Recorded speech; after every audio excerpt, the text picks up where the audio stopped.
All right, guys, we're going to start the show shortly. Monday means busy here at our shop.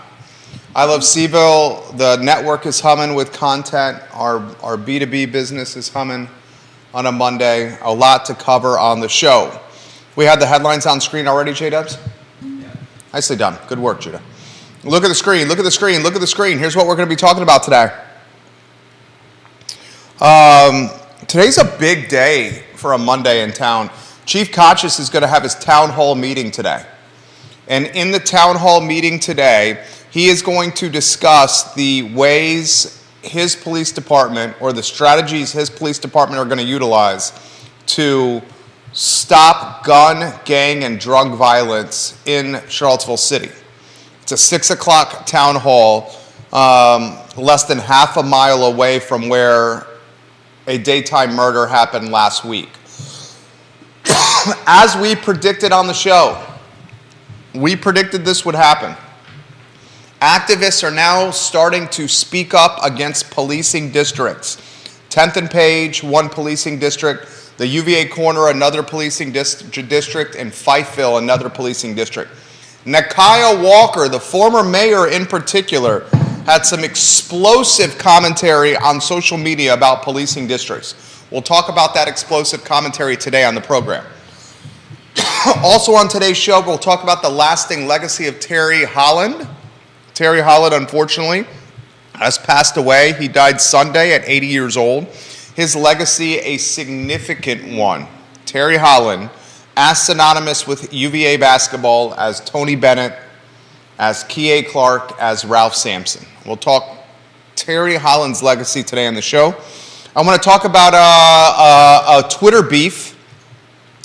There's a UVA professor who is doing her best to try to throw negative shade at Oakart Social, a restaurant on West Main Street. That UVA professor is Deborah McDowell. And Deborah McDowell has a dozen tweets, if not more, on her platform on Twitter. And she's an acclaimed and prestigious professor of English at the University of Virginia. And she's utilizing her platform to throw serious shade at Oakart Social and their 2-hour dining window. I'm going to ask you this question. Is it fair for restaurants in peak hours to hold customers to a 2-hour dining window? Deborah McDowell says, no way, Jose. And as a result, she is lambasting Oakart Social online right now. I don't think it's appropriate what she's doing. We'll break it down today on the show. We will also talk on today's show, guys, a graphic provided by one of our fantastic listeners and viewers. I would love for viewers and listeners to provide memes and graphics on the perspective and commentary we analyze each day. We will showcase those memes and graphics. This is the second meme to be sent our way that we will put on screen. Judah Wickhauer is so fired up to showcase this meme. I'm ready to rock and roll, Judah. Make sure that mic's ready to rock and roll on your end. It's the Monday edition of the I Love CVille show. Give the show a like and a share. Give it a like and a share. Hammer that like button. You're going to enjoy today's show. Bill McChesney, hello. Short Pump, Lynchburg, Fredericksburg, Arlington, Outer Banks, hello and welcome to the program. Philly, hello and welcome to the show. J-Dubs, let's go. Quiet on the set.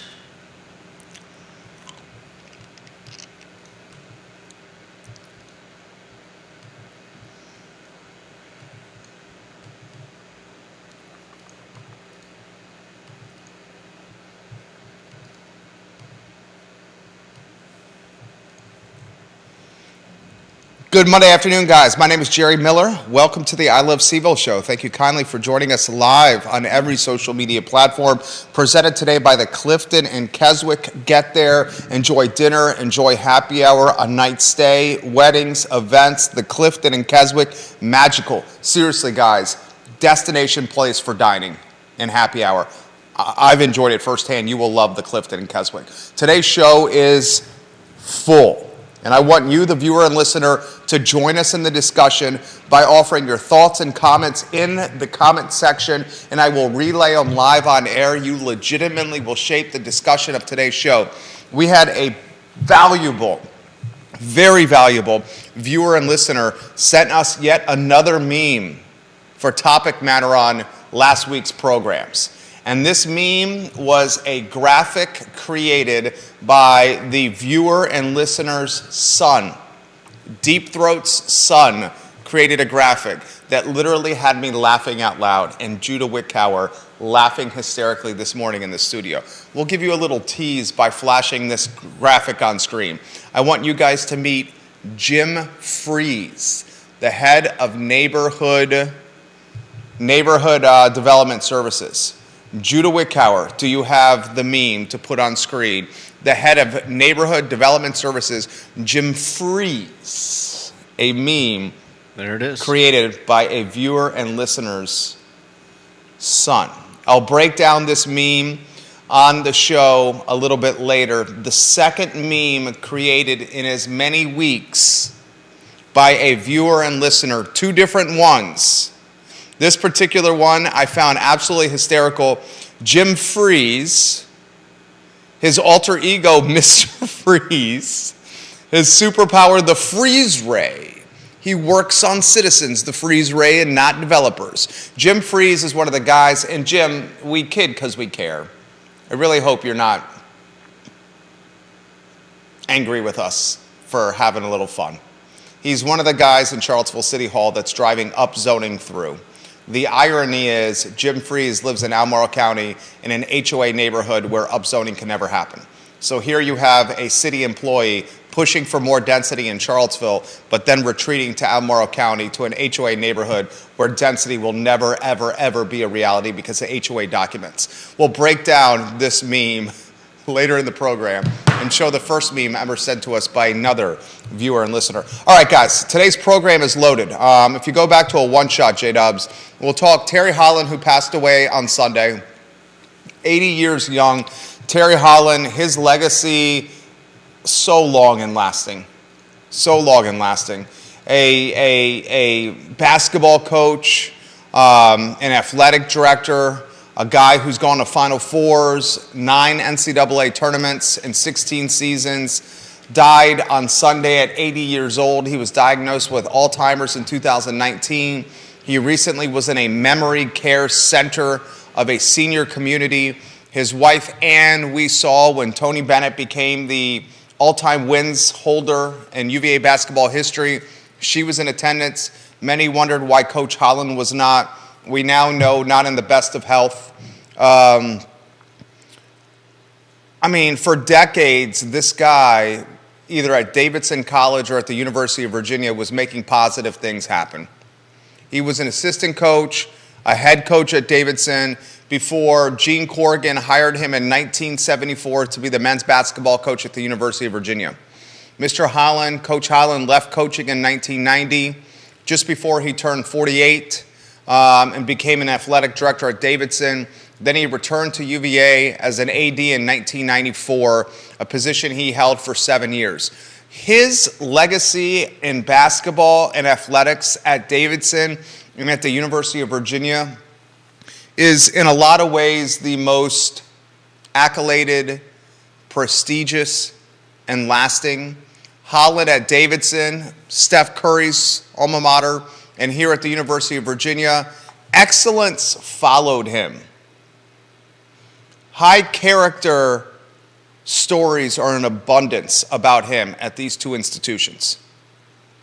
He had 21 years of coaching, 5 at Davidson, 16 at UVA. In those 21 years, Terry Holland had a record of 418 and 216. His 1981 and 1984 UVA teams reached the Final Four. He's won ACC tournaments. He's coached icons like Wally Walker, Jeff Lamp, Brian Stiff, Ralph Sampson, the National Player of the Year. How many National Player of the Years did Ralph Sampson win? 3? This guy is UVA basketball. He is Davidson basketball. And today he, if you're a God-fearing person or not, is in heaven. He's survived by family, by former players, by friends, and by the fan bases of two programs who understand the significance of what he provided the schools he served. Tony Bennett is the epitome of what UVA basketball stands for. If Tony Bennett is Virginia basketball, then Terry Holland is right there on the Mount Rushmore. And if you wanted to talk about the Mount Rushmore of UVA basketball, I think you'd have on that Mount Rushmore Tony Bennett, Terry Holland, Ralph Sampson. Whether you want to admit this or not, Kihei Clark is on the Mount Rushmore of UVA basketball. 5 years, the amount of ACC wins he has and the records he'll finish with, Kihei Clark is on that Mount Rushmore as well. Wally Walker on that Mount Rushmore, Brian Stiff, maybe a Jeff Lamp, maybe you throw Kyle Guy on the Mount Rushmore. It's getting pretty crowded on that mount. But Terry Holland is right there, right under Tony Bennett. So rest in power, Terry Holland, 80 years young, passed away on Sunday. Coach Holland, your legacy, impressive. Let's talk town hall meeting. And for the town hall conversation, let's introduce you on a Monday to Judah Wickower as we weave him into the program. He's known up and down the eastern seaboard as J-Dubs. We know him as Judah or JW or Judah B. Wickower. Some folks call him the jack of all trades. I call him an all-around nice guy and a personality that is perfectly complementary to my 1,000 miles an hour, 24/7, 365. My friend, good afternoon. The weekend. I always ask you on a Monday. Treated you well? Any interesting places you dined?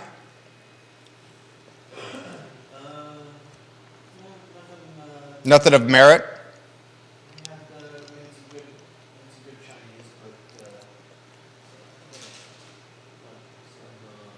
Oh, now we got your volume on. There we go.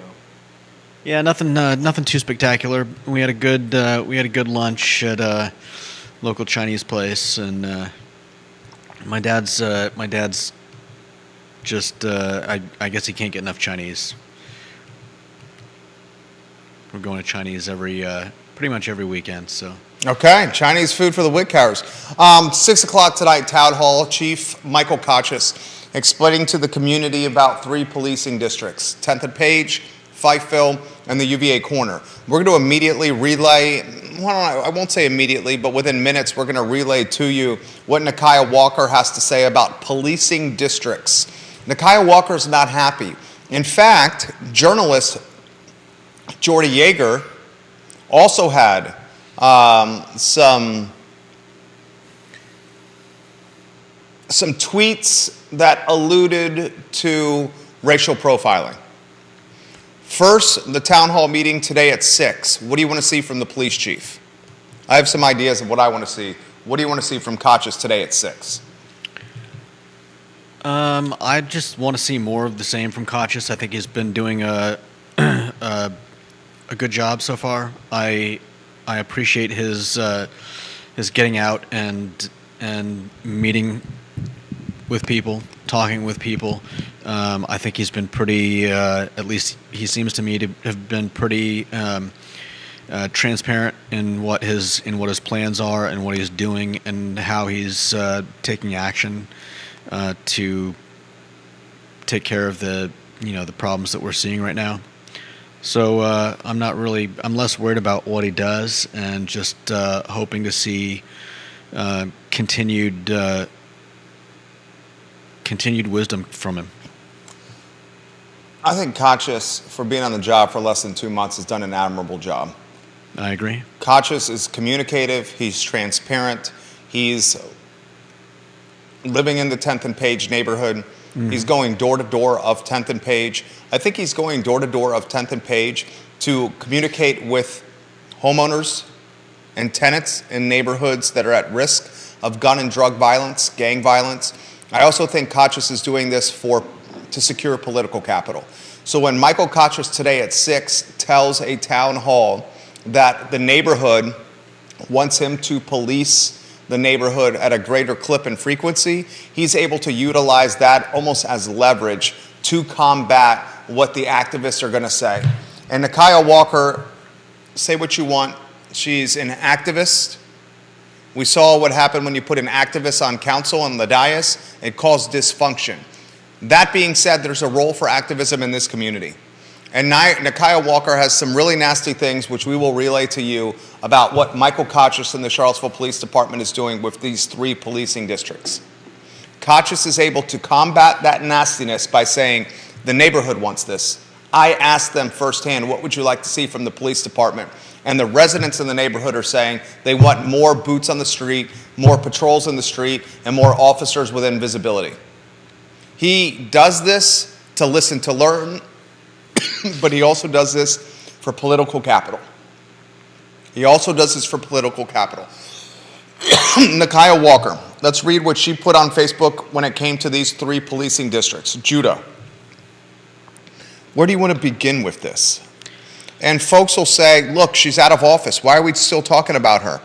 I completely disagree with that statement. The reason we're still talking about her is she's a former mayor, the most recent former mayor, Nekiah Walker. And she, in a lot of ways, is a voice for the Black and African American community in the city of Charlottesville and beyond. She says this, our community is grieving, but that's no excuse for the new police chief to only bring law and order tactics to our community. We deserve better, Nekiah Walker says. Hotspots were previously called soda zones. They did not work in the 90s and will not work now unless your definition of working is another wave of mass incarceration. Our people are hurt. No, they do not have the right to freely hurt or kill others, but law and order will further destroy us too. Neither the killings or shootings nor this hardline, tough-on-crime approach is the answer. Mayor Nekiah Walker says this, while I was the mayor, I forced into every conversation the investment that it would take to truly help our citizens see a better life was possible, that we should work together towards it. We need thriving community centers. We need education that advances. We need this community to decide whether it's a retirement community and place for wealthy families to raise kids, or whether this is truly a community for everyone, and especially the Black people whose ancestors created this community. Here's what she really said. And these are her words. Her words in a long Facebook diatribe. Her words. So in our grieving, don't let the master, in quotes, force the same tools on us that helped us arrive at this place. Demand the immediate investment and resources that are required to authentically change lives. Black people deserve joy. Growing old should not be considered a luxury. Black families deserve to see their kids prosper. We deserve a more thoughtful approach than old tactics that didn't work in the past and won't work now. Look, there's a lot of truth to what, and you may not agree to what I'm saying here, or you may be surprised that I'm going to say this, but there's a lot of truth to what Nekiah Walker has said here. Someone tell Nekiah Walker we're offering some perspective on her Facebook posts. There's a lot of truth to what she said here. For decades, there's been a pipeline to prison in African American neighborhoods.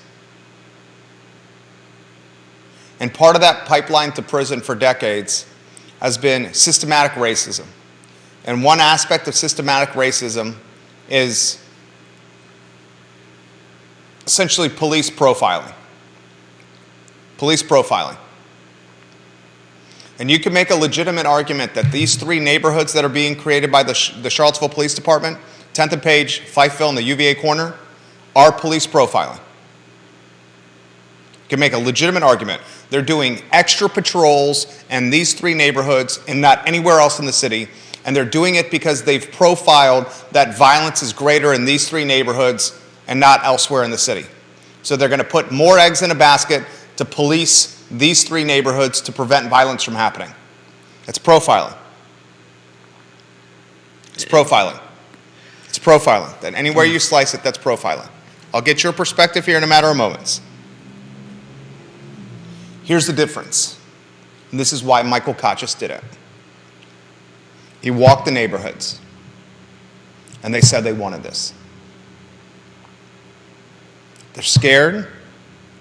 You're seeing people getting murdered in the daytime, bodies hanging out of pickup trucks pierced with bullets, kids seeing this kind of violence. The neighborhood wants it. Maybe in years past, decades past, maybe the neighborhood wasn't as welcoming or interested in this kind of policing. But in 2023 in Charlottesville, this is what these neighborhoods want. They want the violence to end. Kachis has that ace up his sleeve because he talked to the people. Where I don't agree with Nakaya, with former Mayor Nakaya Walker, is her comment about don't let the master force the same tools on us that helped us arrive at this place.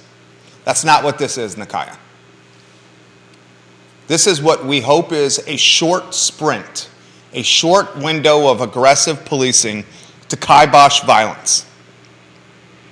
No one wants this to last forever or for perpetuity. It's a short sprint, a short window to put violence in check.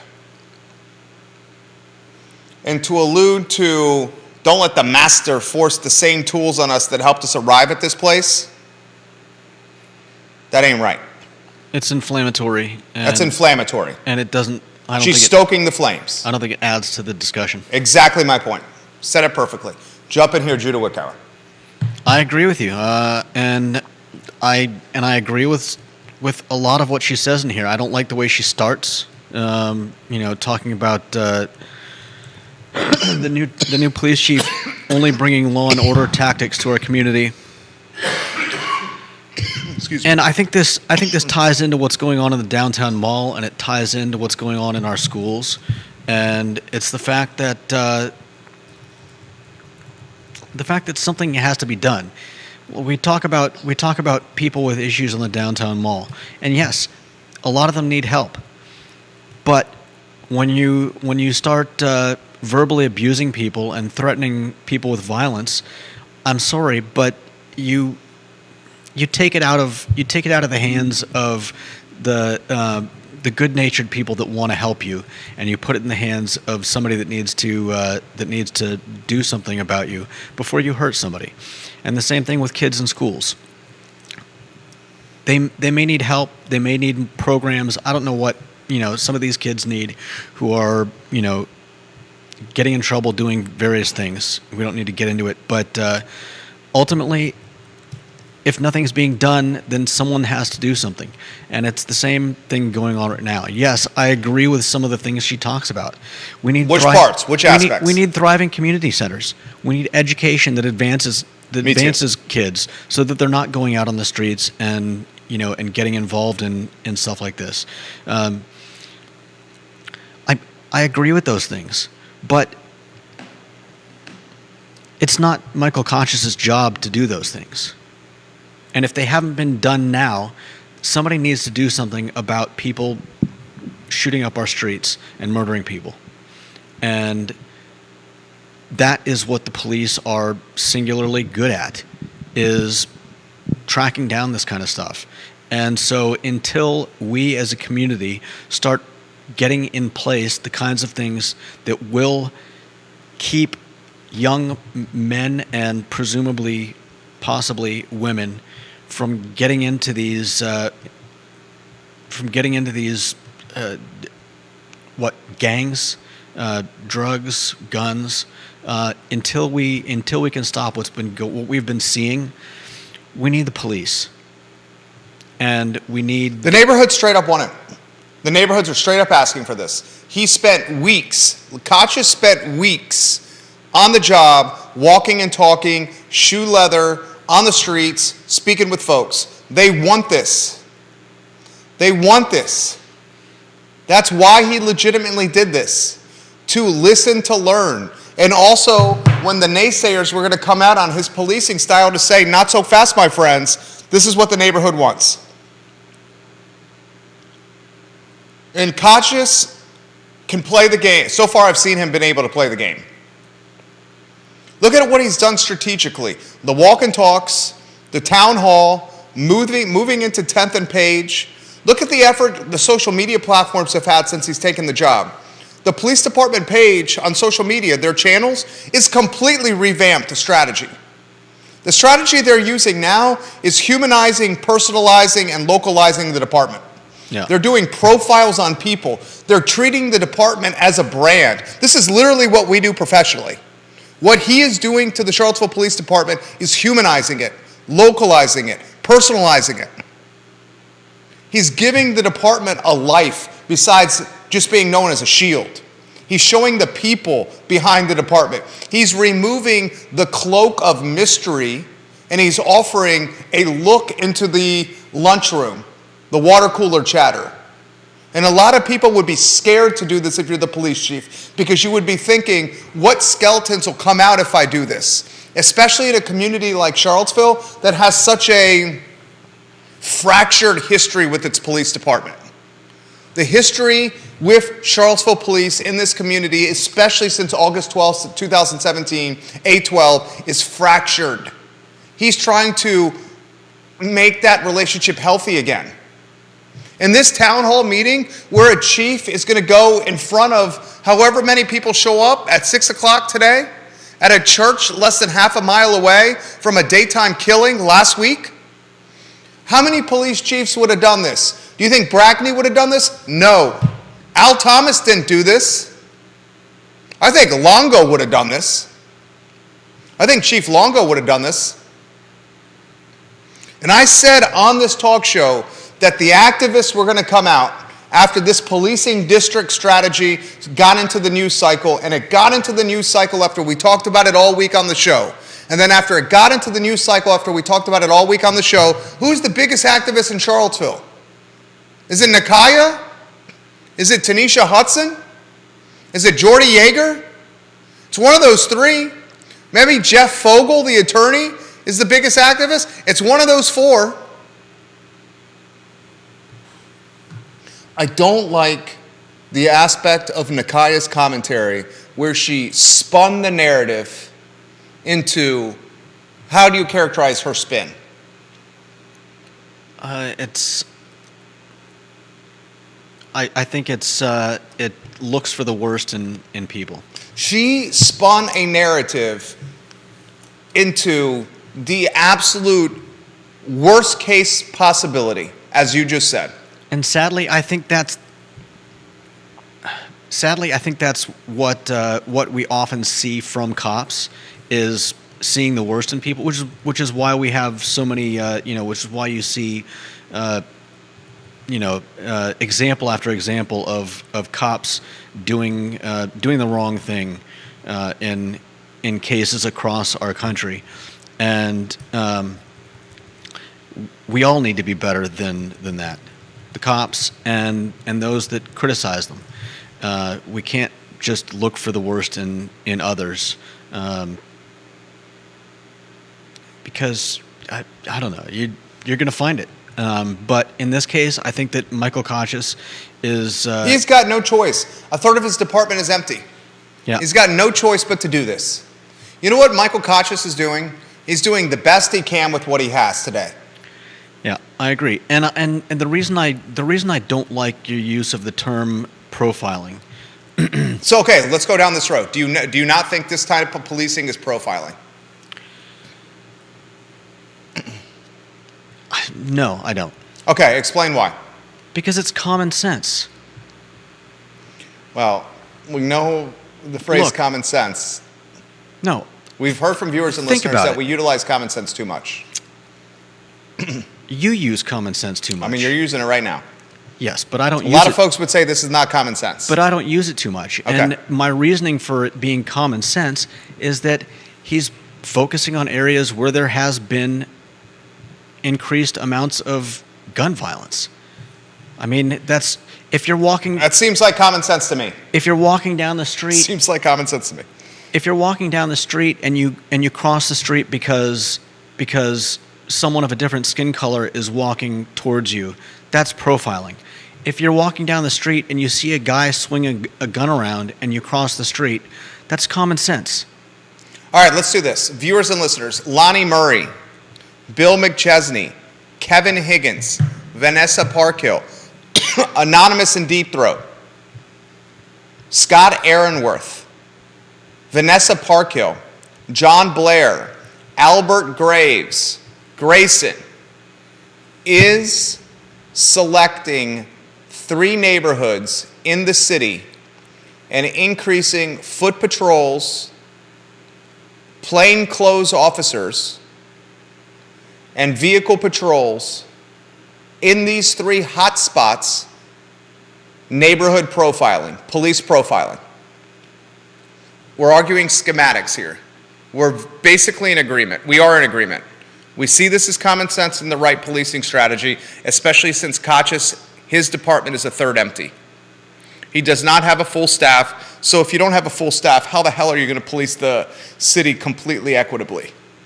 Even if you did even if you did have a full staff, it would still be wisdom to patrol. There, I disagree with you. It would still I disagree with you there. Finish your thought. I don't mean to interrupt you, but finish your thought. I know where you're going to go here. You increase patrols in areas where there is increased violence. I don't see how that could possibly be anything but I don't see how that could be inflammatory or profiling. It doesn't have anything to do with race. If there's gun violence in my neighborhood, but it does have to do with race, because Fifeville and 10th and Page are historically black neighborhoods. The policing of the Charlottesville, of the UVA Corner neighborhood, I found it somewhat odd.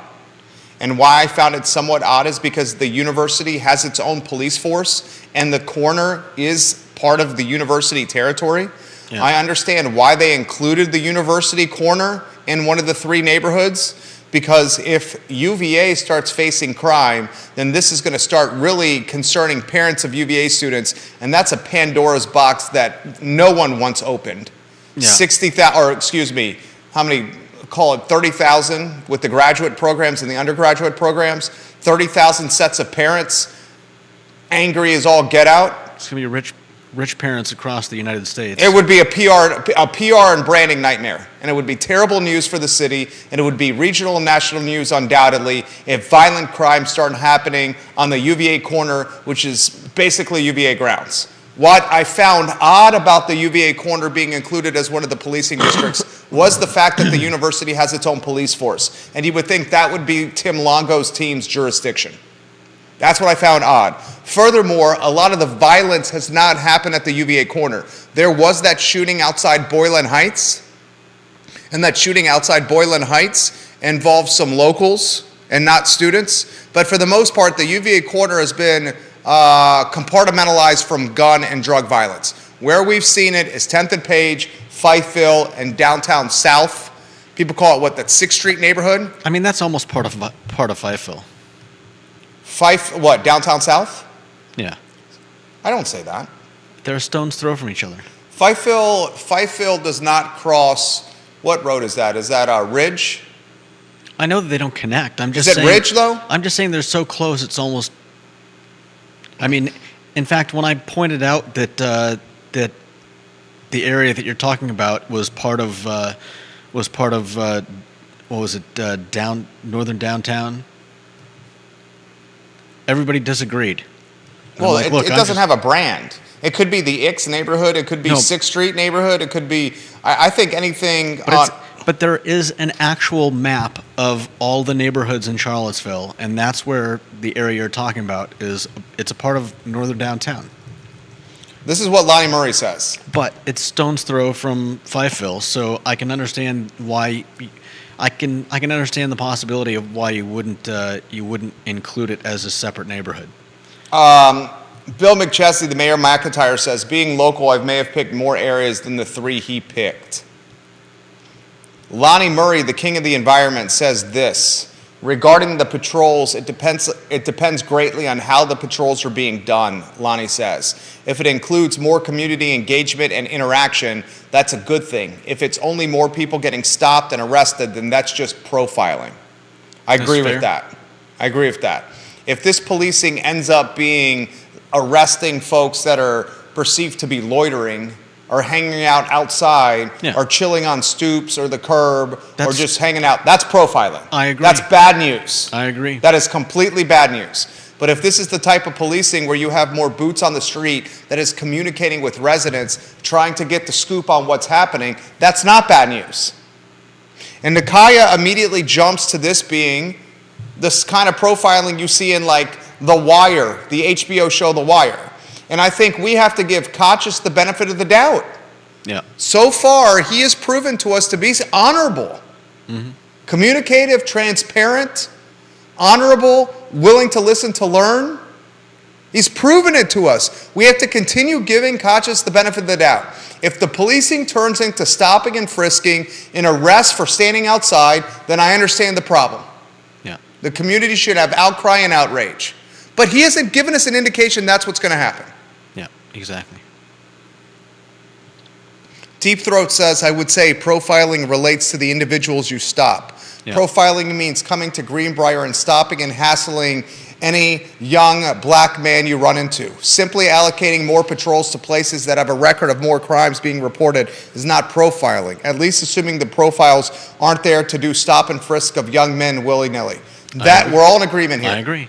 We're all in agreement here. That's they both of the last two comments put it better than I did. Better than I did. But that's ultimately my point, is that sending more patrol cars and policemen and women to neighborhoods where there is an increase in crime and violence, I don't see it as profiling as long as the policing is equitable. Yeah. And I understand that there's not a history of equitable policing. I get that. But so far, Kachis deserves the benefit of the doubt. And we as a city deserve for something to be done about what's going on. Hell yeah. Hell yeah. And again, I agree with Maggie Gunnell says on the program that she had clients she helped buy in 10th and Page a short while ago. They bought a house in 10th and Page because they wanted the amenities of being in the city. That same couple who utilized Maggie's services to buy in 10th and Page now are urgently asking Maggie to find them a new house so they can get the hell out of 10th and Page because of the gang, drug, and gun violence. Yeah. If that problem continues or becomes more consistent, you have a serious issue with home values in 10th and Page. You have a serious issue with quality of life in 10th and Page. And the interesting thing is, 10th and Page has come a really long way. When I was in college at UVA from 2000 to 2004, you stay the hell away from 10th and Page. You could go to Grady Avenue, to Shady Grady, and to buy kegs, and to buy cases of beer, because you knew, at least in 2000 and 2004, you could get away with buying a case of beer or a keg when you weren't potentially of age. But you didn't go past Shady Grady. You didn't go past Shady Grady. You didn't go past Boylan Heights. You didn't go to where Peloton was, Peloton Station. You didn't go to where Mudhouse was. Bowerbird you never went to. You never went to Red Hub Food Co. You certainly weren't walking around the Dairy Market. If you visited McGrady's Irish Pub, before that it was the Firehouse. Before that it was Sharky's, the pool hall. And I visited all those bars because I love to go to bars, especially when I was a single man. When you went to all those spots and you left the spot to go to your car, you looked over your shoulder. Now that's not the case. Yeah. It's not the case. No one wants it to return to the level of violence that 10th and Page. Did you know 10th and Page at one time was an open-air drug market? No. Did you guys know at one time 10th and Page was literally the spot in Charlottesville where the police would allow an open-air drug market to happen? That literally is the case. It's not that anymore. Families everywhere. Olivia Branch watching the program, when she speaks, I listen. She's the queen of Keswick. Olivia Branch says racial profiling versus criminal profiling are two different approaches to seeking suspects with probable cause. That's damn good right there. Should I read that again, Judah? Sure. Racial profiling versus criminal profiling are two different approaches to seeking suspects with probable cause. And I think that illustrates pretty well exactly why I have a problem with Mayor Walker's comments. No. Why I have a problem with using the term profiling as a blanket term to cover anything that police do, because what she pointed out there is that it's not all the same thing. Just because police are canvassing a neighborhood for a suspect doesn't mean they're profiling. Doesn't mean they're profiling colored people, or they're doing their job. It's common sense. We as human beings are made to profile. We do it all of our lives, and it's what has kept us alive for thousands of years. If you don't know that the lion coming towards you is dangerous, you're not going to live long enough to bear children. Comments coming in fast and furious on this topic. And this is where we're really going to see what happens, okay? This is literally, I want everyone that's listening to this show, this is where we're really going to see when the rubber meets the road. Where the rubber is going to meet the road is when, after tonight's town hall meeting, Kochis is going to say we're going to roll out these 3 policing districts. So I would imagine this week and going into much of the month of March, you're going to see heavy patrols, foot and vehicle, and heavy plainclothes officers canvassing these neighborhoods. That's when we're truly going to see how the community responds. You have the most noteworthy activists in the community, at least 2 of them, Jordy Yeager and Nikiah Walker, throwing serious shade on this and alluding to systematic racism with this policing district strategy. Yeager and Walker are the first to throw the shade and to say this is systematic racism. When these patrols become ubiquitous for months, and 10th and Page, Fifeville, and the UVA corner, we'll see how the community responds. At this point, you give Kochis the benefit of the doubt, because he is doing the best he can with what he's got. And what he's got is a department that's a third empty. Yeah. A third empty. I may go to that meeting tonight. All right. Viewers and listeners, what are your thoughts? Matt Daring, I see you're watching, Matt. What are your thoughts, Matt? You often disagree with us, and disagreement is fantastic. I respect your perspective, king of biking, Matt Daring. Vanessa Parkhill has this comment. I'm hoping that the policing strategy is data-driven. I agree with Judah that putting police where crime is occurring makes sense. Wouldn't be a disservice to the majority of good and peaceful families living in these neighborhoods to stay away just because the perpetrators of the crimes are members of certain demographic groups? Haven't most of the recent victims been members of those same demographics? Those victims deserve justice, and neighborhood families deserve to go about their days in peace and let their kids play outside without being afraid. Well put.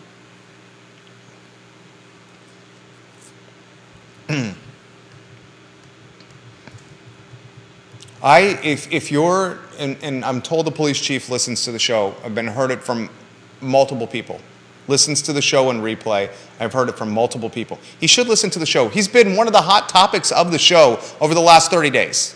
Yeah. I mean, probably one of the hottest topics. I would say, to use a pirate metaphor, he's walking a plank right now. And that plank is not particularly a long one. He's got a short runway to figure this out. Because if he does additional patrols, foot, vehicle, and plainclothes officers, and it does not solve the problem, then he's going to have some SHIT on his hands. Because if this strategy, this is a last-ditch effort here. This is a last-ditch effort. If this strategy does not work, you're going to have the activist community further emboldened, because they're going to say, see, the profiling or whatever we're calling this policing strategy does not work, and we told you it wouldn't. And then he's going to have egg on his face. And then he's going to start tapping into the political capital that he has banked. It's a very short plank.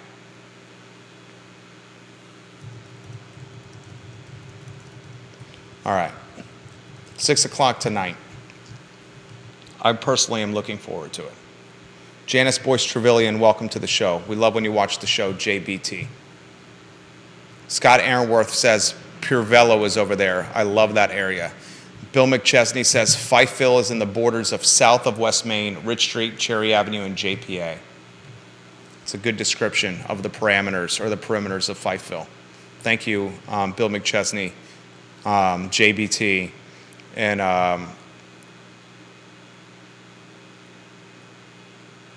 everybody else commenting on this. Jim Hingley, welcome to the show. I believe I saw you today at the corner of 4th and Market right before the show, Jim Hingley. We respect you tremendously, sir. And he shares a live stream link. Oh, that's good, Jim. Thank you, sir. Jim Hingley just shared a live stream link to today's. Oh, good. The city is broadcasting the event. That's fantastic, city.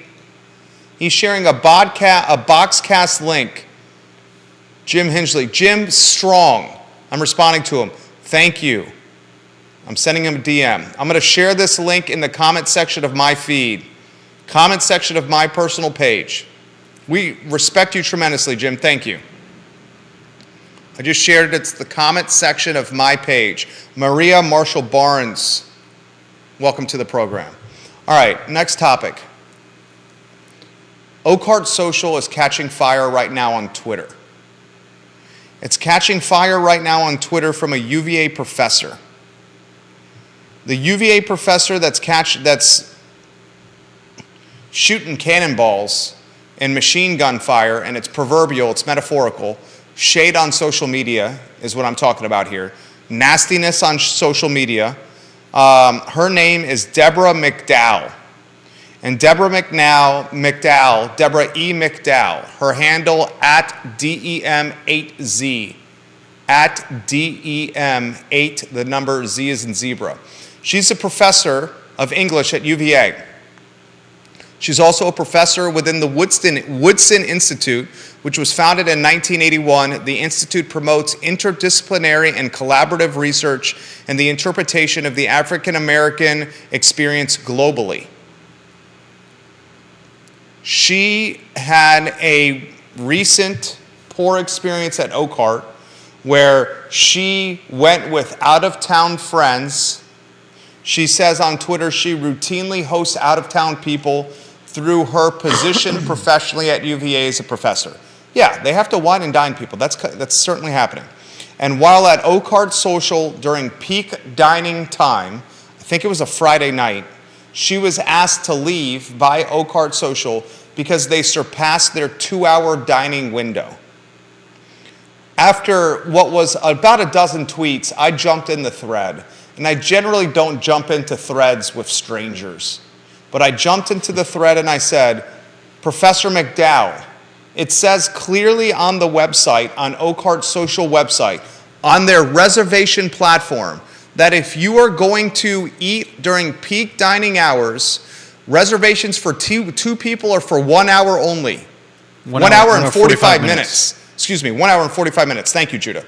Reservations for 3 people or more are for 2 hours. And then it says on the reservation platform, if you think you will require more time, please call the restaurant in advance of your reservation and we will let you know if we can accommodate you. Oakheart straight up says this. They say we only will give you 2 hours if you're 3 people or more. If you're 2 people, 1 hour and 45 minutes. She was asked to leave because her party was 3 or more, it was 2 hours, and she was told she had to go. Is Oakheart Social wrong? No. Yeah. What the hell? And she comes across as like a Karen. Wow. Judah Wickower is bringing some ammunition today. How does she come across as a Karen? Entitled. I mean, I understand where she's coming from, but 2 hours at a busy restaurant. On a Friday night. It's understandable. When they have to make their money. It's understandable. They have to turn the tables. Yeah. It's and Oakheart is a small understandable. place. Oakheart is a small plates restaurant. The small plates restaurant are notorious for people lingering and staying. Because you're ordering small plates and you're sharing them. So of course you're not going to get full quickly. They're small plates. They're meant to be shared in an appetizer setting. Yeah. So she literally is using her platform as a UVA professor, literally on Twitter saying, I am a UVA professor, I routinely host out-of-town people, and I will not be suggesting to any other UVA professors or any of my out-of-town people Oak Heart Social ever again. She says that. If it was just her that they had done this to, I'd be a little more understanding. But they've got it. They've got it clearly explained, and It's clearly explained. And it sounds like they want to be more than accommodating. But if you come in with the expectation that I can do whatever I want, then you just sound like a Karen. Viewers and listeners, is it A-okay or not okay that Oak Heart Social has a 2-hour dining window on peak dining nights? I mean, they even say, give us a call and let us know if you think you'll need more time, and we will try to be accommodating. This is the world we live in today. This is the world we live in. And this is one of the nasty things I hate about social media. And dude, I want to be clear here. Deborah McDowell, the UVA professor, has 9,408 people she touches on Twitter. This is not small. No. 3 or 4x that influence with UVA and the UVA network. Yeah. And there's multiple tweets where she's straight up saying, I will never recommend this place again. I will tell everyone about this experience. I'm a UVA professor and I have influence. Yeah, using your clout to bring someone or to bring a person or a business Brand? down, I find it.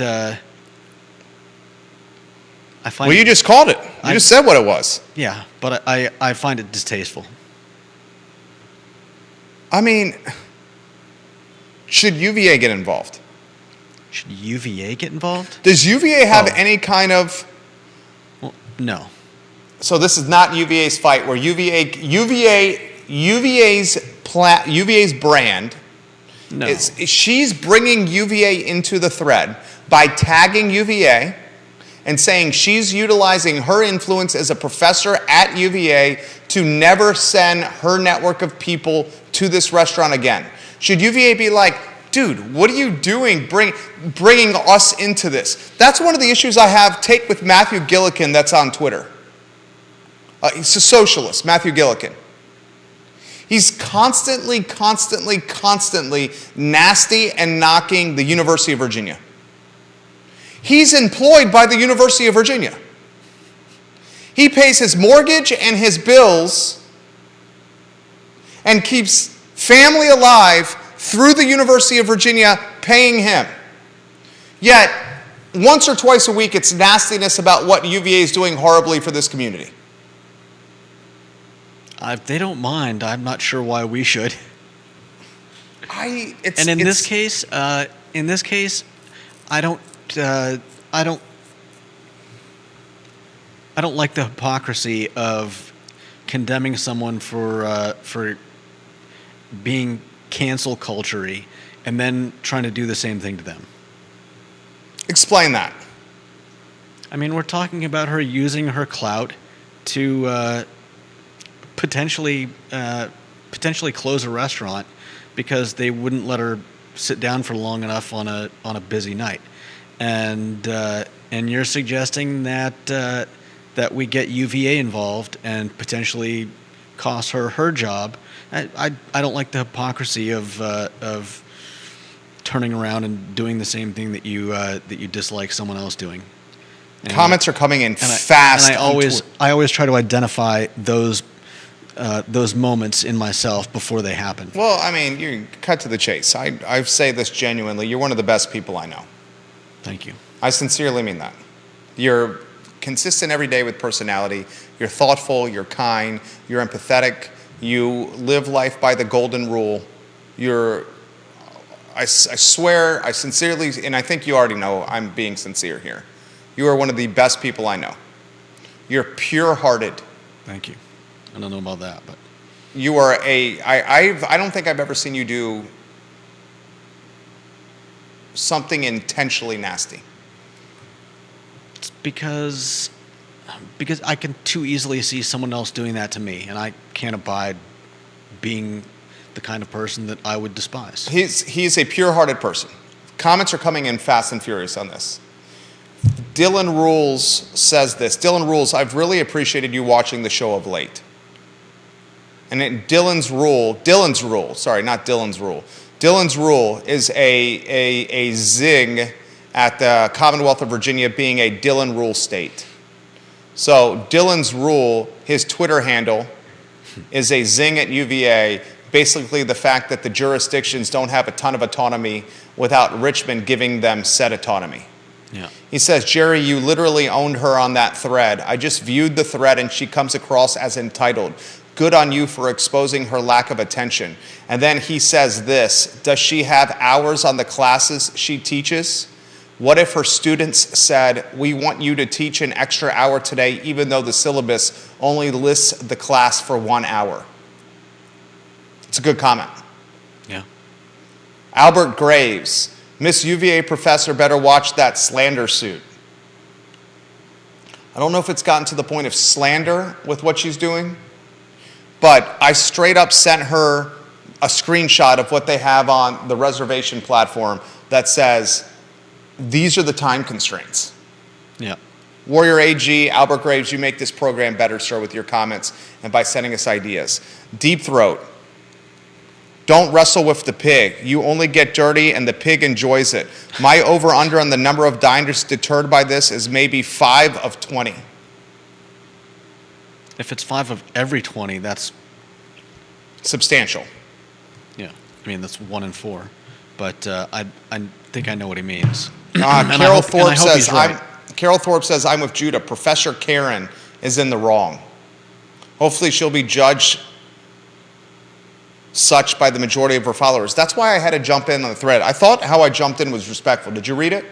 Yeah, it sounded respectful to me as well. You pointed out the fact that it's clearly marked online. Yeah. And dude, I feel for the business. I don't know if they have it marked on the door too, but seriously, at some point you have to realize that, especially if you look around and you see all full tables, that unless you're continuing to order food, you're keeping locals from paying their bills. You're just being a drain on the business. And it's not just ownership that's suffering here. I think it's extremely important to emphasize that what this UVA professor is doing by trying to stay longer than 2 hours, yes, it impacts ownership's bottom line, but let's not lose sight that it impacts the wait staff's bottom line and bartenders' bottom line. And if you are for affordability in Charlottesville and you are for people creating wealth for themselves so they can afford to live in Charlottesville, you better let a waitstaff turn tables 3 times on a Friday night. Yeah. Because if you're sitting there cannibalizing turns, that's their livelihood. That's their livelihood. You are taking money away from front of the house waitstaff. And last check, that's the exact demographic of people that cannot afford to live here. Yeah.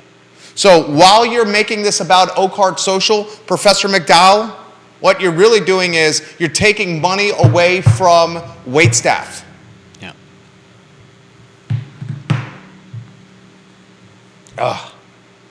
Katrina Colson will join us on the I Love CVille show. She's the chairwoman of the Albemarle County School Board.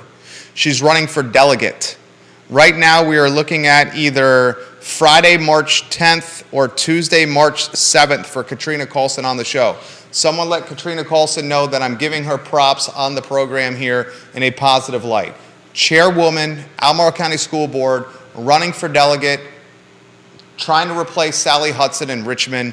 She'll join us either Friday, March 10th or Tuesday, March 7th for an interview on this program. We will also welcome Dave Norris and Bellamy Brown to the program, so we're fair. We're happy to host Deshaun Cooper as well. Anybody running for that seat can join us on the show. Before I show you a hysterical meme, this is the second hysterical meme that's been sent to us. In fact, I think we have 2 hysterical memes that we can show. We can show the first hysterical meme from early last week that was sent by one of our prize viewers and listeners, and a second historical meme that was sent Second hilarious meme that was sent to us by another prize viewer and listener earlier today. Before I get to that, I found this fascinating. There is a self-distribution bill that's passed through the General Assembly.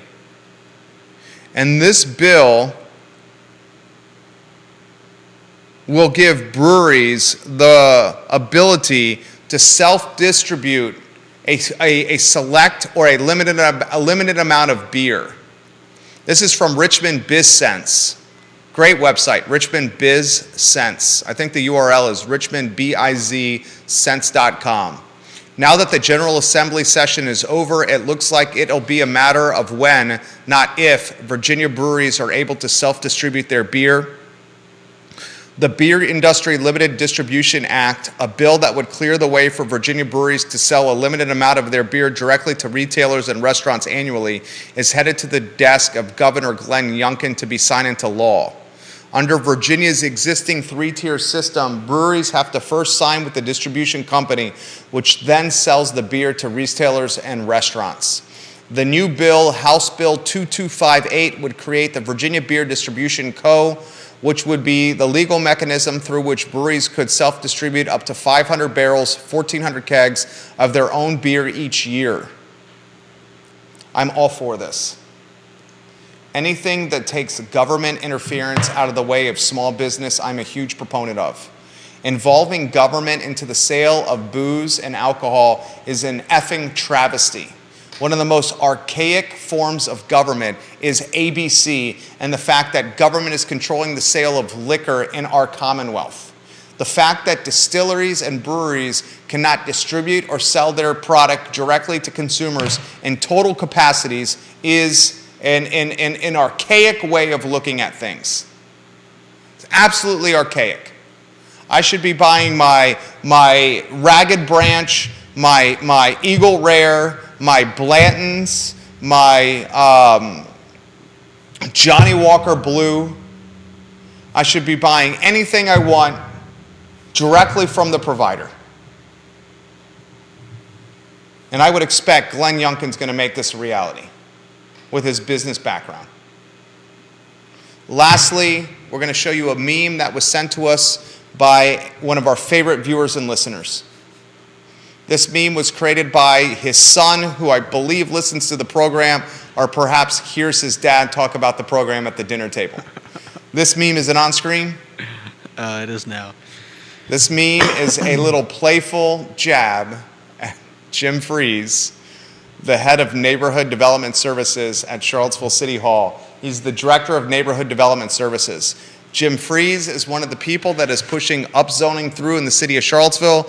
I think everyone should find it at least ironic that one of the huge proponents of upzoning in the city of Charlottesville, one of the huge proponents of density, of flexible zoning in the city of Charlottesville, when he punches out and leaves his job to head home, drives over the county, over the city line, into the county, and lives in an HOA neighborhood where upzoning can never happen. And as a result, one of our favorite viewers and listeners has created this meme.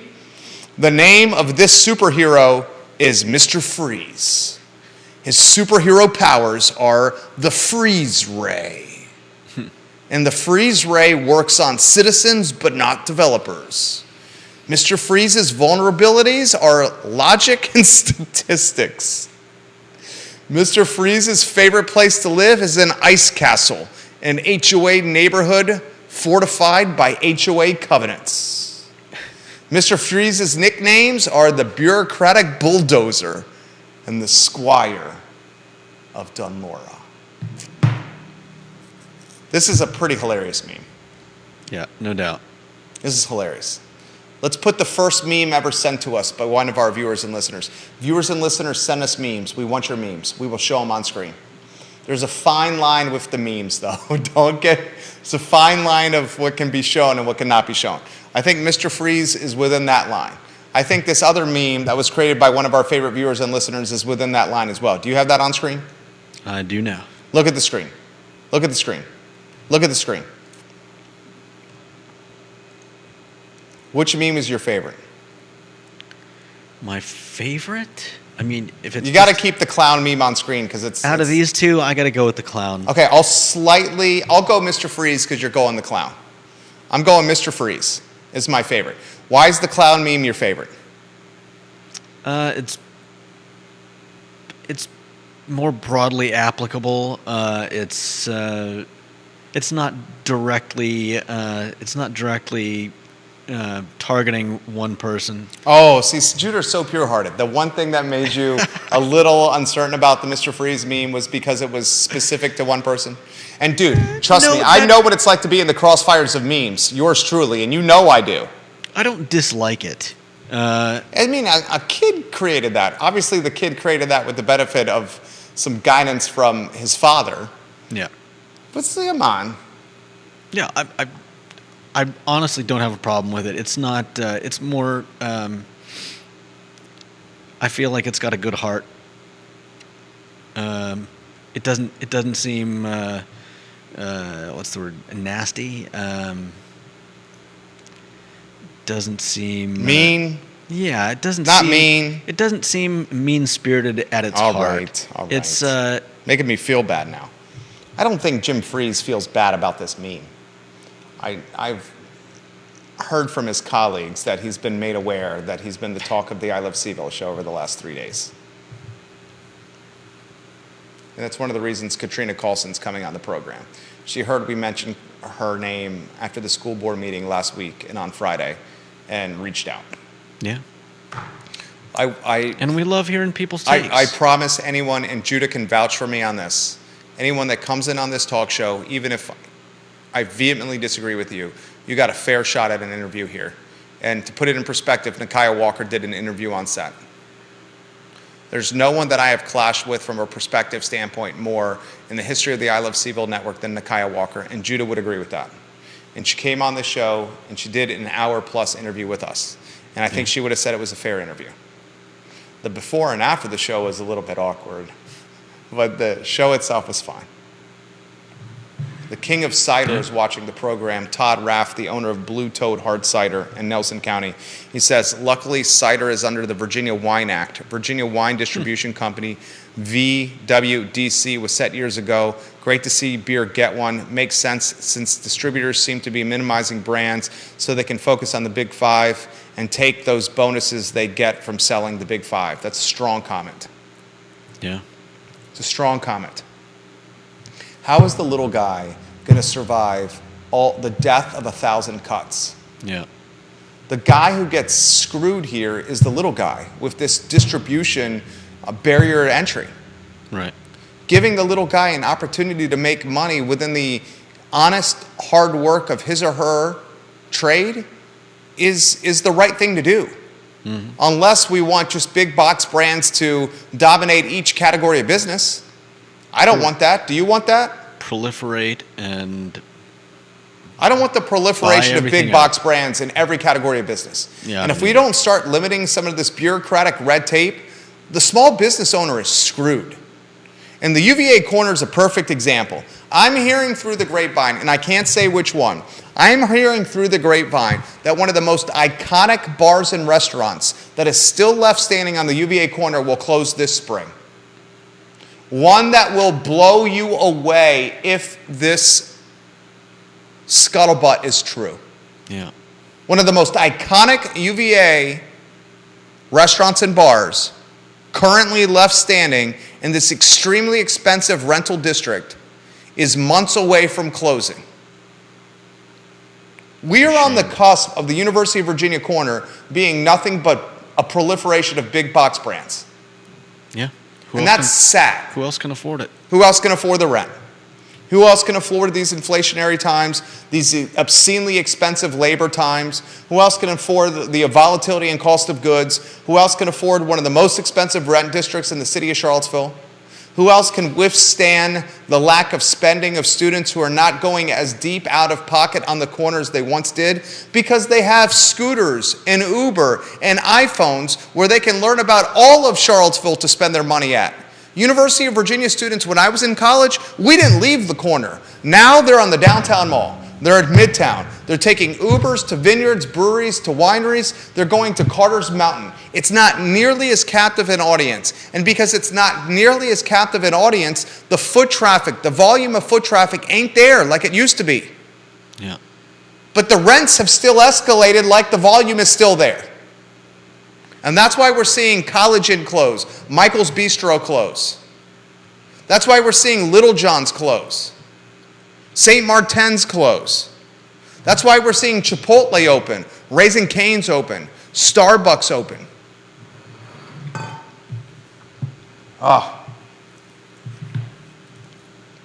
Closing thoughts. Show is yours. Judah B. Wickower. You found something you wanted to showcase for closing, didn't you? It's You not don't want to show it? Okay, it's you don't not have to really show it. local. It's You don't have to show it's it? just kind Okay. of funny, but I think I'd rather just say, you know what? Give each other the benefit of the doubt. There you go. I think we all jump to conclusions a little too quickly these days, and we're a little too quick to try to even want. That's I think the thing that hurts me the most. Too many people. It's not just about trying to cancel someone. It's about wanting to cancel someone. Like, I find that I get angry. I'm not any better than anyone else. But learn to take a step back and say, look, these are other people, just like me, just like my friends, just like my parents and my siblings, and take a second before you try to get someone fired or shut a business down just because you're unhappy. Good job, Judah. That's my closing thought. Judah Wickower is blossoming. Is Judah Wickower not blossoming on this talk show, guys? Over the course of what? The last year from where he started to where he's at? Dude, you're legit. Thank you. Legit. Vanessa says, Oakard Social is not wrong. It's unfortunate they have to limit time, but they make it clear up front. Janice Boyce Trevelyan, JBT. All restaurant reservation have this stipulation. No, if I'm waiting, it's my time. Would she want to be turned away from her reservation because someone else did the same? That's a great point. That's exactly goes to my point. I think we need to see things from each other's perspectives every once in a while, just so we're not so caught up in our own lives. Self-absorbed. John Plecker. It's fine to have that limit. That area of restaurants gets busy. I worked at a few on the strip, on that strip of restaurants myself. John Plecker, great comment. I'm responding to him literally right now. Great comment. I read this live on air. There we go. That's to John. All right, viewers and listeners, send us your memes. We'll put them on screen. Send us your memes. We'll put them on screen on the I Love CVille show. We love memes. We should have a meme. I would love a meme of the day. I would love a meme of the day from viewers and listeners. Maybe we can contribute to the memes as well from time to time. Judah Wickower, Jerry Miller, the I Love CVille show, presented by the Clifton in Keswick. You haven't tried dining and happy hour until you visited the Clifton in Keswick. Trust me, I know firsthand. So long, everybody.